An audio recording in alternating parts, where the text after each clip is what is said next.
pounded into the ground, flipped around like a pancake, handcuffs put on him. I'm sure we'll see the famous YouTube done by Molten Steel Productions, Nathan Moulton. You know, gathers his breath, collects his breath, and with handcuffs on, says to the group, "Arrest George Bush, not me! Arrest George!" And then the whole group began to chant. And suddenly the heart of what we were trying to do was focused. But the media completely diverted attention. I am saying on tape now that I have every reason to believe this individual here was a police plant.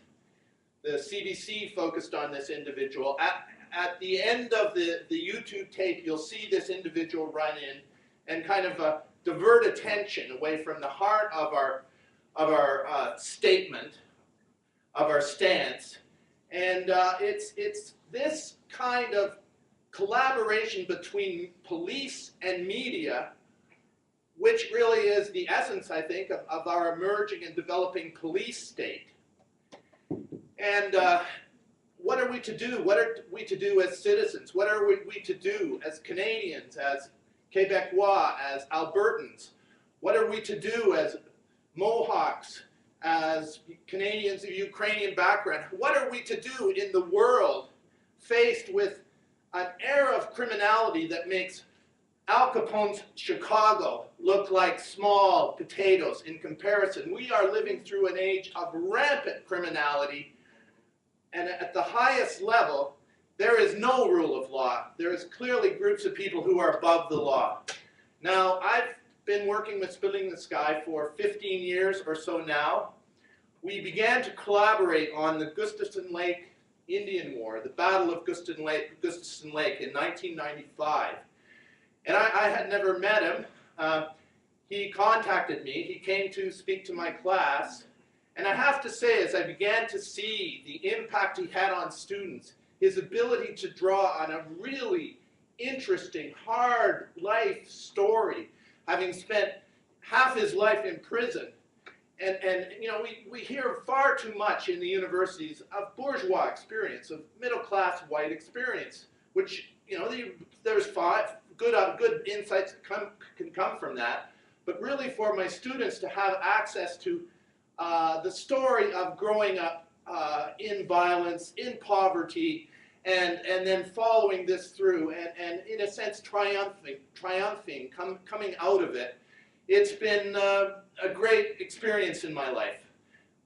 Hurricane Carter came to speak at our university, and I had to say that comparing Hurricane Carter to Splitting the Sky, Hurricane Carter was a good speaker, but not as good a speaker as Splitting the Sky. His story is very interesting, but not as interesting as Splitting the Sky's story.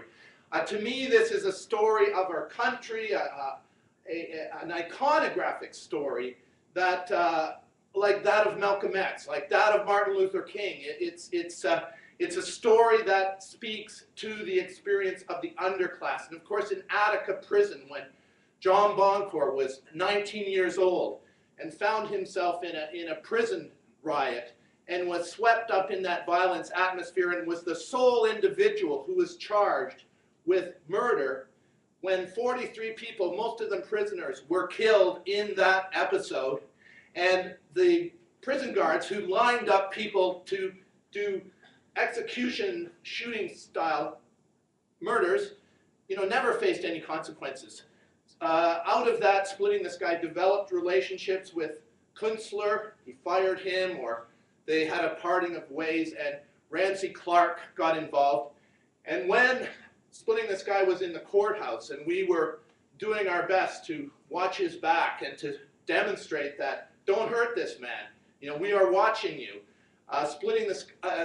Ramsey Clark did call in to the jail and make it very clear to the prison guards there that this is somebody, a very special person.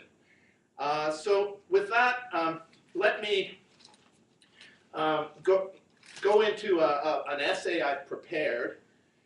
And we've gone to some considerable trouble to bring some equipment from Lethbridge. So I'd like to be able to share with you this essay. Finished it really a few hours ago. It's starting to spread on the internet. And I mean, if you could, from time to time, because I have to look over my shoulder to see it. But, you know, I want to be able to, as I go through this, a police wall of protection for international crime, I want to be able to sort of editorialize with you and take you into the feel of this prose. And this is brand new prose, and it's my best effort to lay out the principles, lay out what is at issue here. What are we really talking about? What was the significance of Splitting the Skies Act? So, and if I had access to some water, that might be appreciated.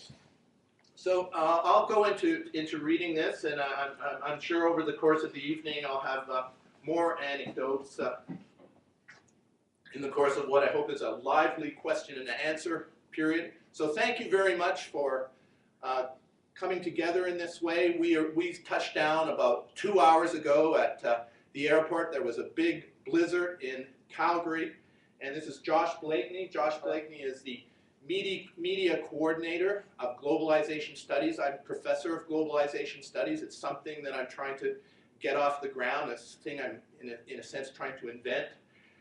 And I must say that the issue about 9/11 and the quest for 9/11 truth is proving to be a fantastic network. It offers an opening to a fantastic network of committed people who really have taken to heart this lie. Of course, we're lied to all the time. We just become inured to the reality that when you look at the mainstream media, it's one lie after the next. But so many people have come to the conclusion that there is one complex of lies which is so disproportionate to the other lies. It is so monumental and sort of obvious, and there's really not one aspect of the official story that holds up. Not one aspect, really. So with that as an introduction, breaking through a police wall of protection for international crime. The trial of Splitting the Sky as a trial of the Cheney, Bush, Rumsfeld cabal of war profiteers. Who and what is on trial? When Splitting the Sky broke through police lines in his attempt to conduct a citizen's arrest of former US President George W. Bush, the Mohawk freedom fighter faced a thick wall of tyranny. He broke through a tight phalanx of state protection for perpetrators of war crimes, crimes against humanity, and crimes against the peace. With his courageous act, Splitting the Sky announced the unwillingness of millions of global citizens to tolerate any longer the culture of impunity that places a small, interlinked global plutocracy above the law. By breaking police lines, the Attica Brother and the American Indian Movement activists scouted a route of liberation for those of us seeking to get out from under the onerous weight of complicity in international crime committed in our name. We are all deeply implicated in the state terror permeating the 9/11 wars, and that's a term which I think is potent, the 9/11 wars, because it's our tax dollars that fund these imperial assaults. Splitting the Sky's action in Calgary highlights the abject failure of law enforcement agencies to do their